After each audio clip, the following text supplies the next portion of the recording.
अस्सलामु अलैकुम रहमतुल्लाहि ताला व बरकातुहू।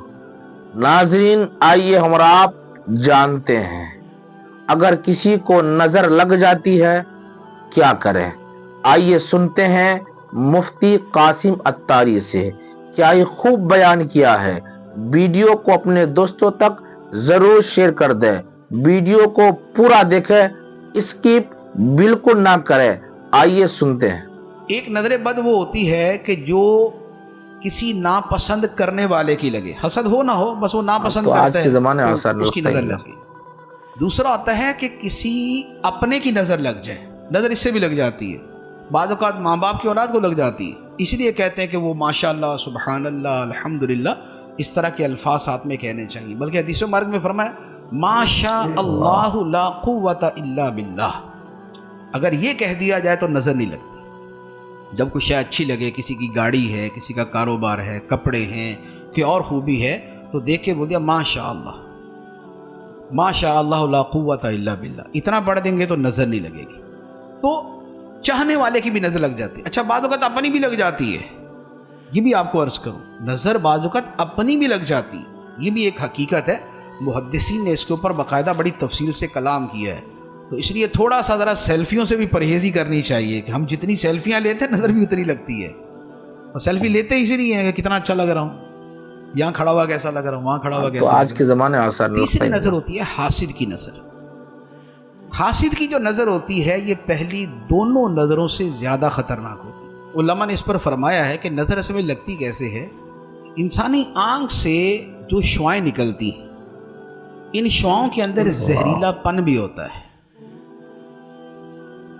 आँखों से निकलने वाली शुआओं के असरात का तो सब समझते ही है ना। मोहब्बत से देखें तो उसका भी पता चल जाता है, नफ़रत से देखें तो उसका भी पता चल जाता है। और उसमें ज़रूरी नहीं होता कि बकिया पूरा चेहरा देखें तो पता चले। निगाहों की जो शुआ है वही बता देती है किस नज़र से देख रहा है। ठीक, तो अब क्या है कि जब इंसान हसद के साथ किसी को देखता है तो जो उसके दिमाग के अंदर जहर पैदा होता है वो उसकी उन शुआओं के जरिए सामने वाले पे असर करता है और ये उसको जो है वो नुकसान पहुंचाता है।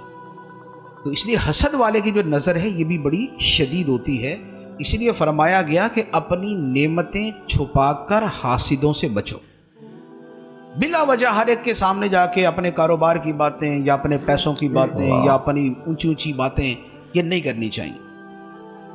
ख़ास तौर पे जो महरूम आदमी है, एक है कि एक कारोबारी दूसरी कारोबारी के सामने बात कर रहा है, वहाँ भी थोड़ी एहतियात चाहिए।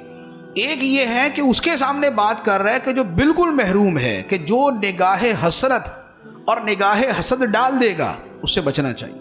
पिछले ज़माने में उलमा क्या फरमाते थे कि बाज़ार से खाना ख़रीद के ना खाओ, खाना घर का होना चाहिए। अब तो हमारे ज़माने का कल्चर ही चेंज हो गया, तो अब तो वो वाली बातें करना भी बड़ा अजीब लगेगा कि यार बाहर से ना खाना खाएं, हमारे तो घर में पकता ही नहीं। हम तो 3 टाइम का बाहर से खाते हैं, सुबह की पूरी बाहर से है, रात के बर्गर पिज़्ज़ा बाहर से हैं। तो लेकिन उलमा पहले क्या फरमाते थे कि बाहर से ना खाओ। उसकी वजह क्या थी? उसकी वजह ये थी कि बाहर जब चीज़ें बन रही होती हैं, पक रही होती हैं, तो वहाँ गुजरने वाले वो भी होते हैं कि जो खरीद सकते हैं या खरीदते हैं, और वो भी होते हैं जो सिर्फ हसरत से देख के गुजर जाते हैं। तो जिस खाने के ऊपर निगाहे हसरत पड़ी हुई है उस पे असरात भी वैसे होंगे। तो ये पुराने ज़माने के जो उलमा थे, इवन कि ये इमाम आज़म अबू हनीफा रहमतुल्लाह अलैह ने फरमाया कि बाज़ार का खाना ना खाना। इमाम अबू यूसुफ से फरमाया था बाज़ार का खाना ना खाना।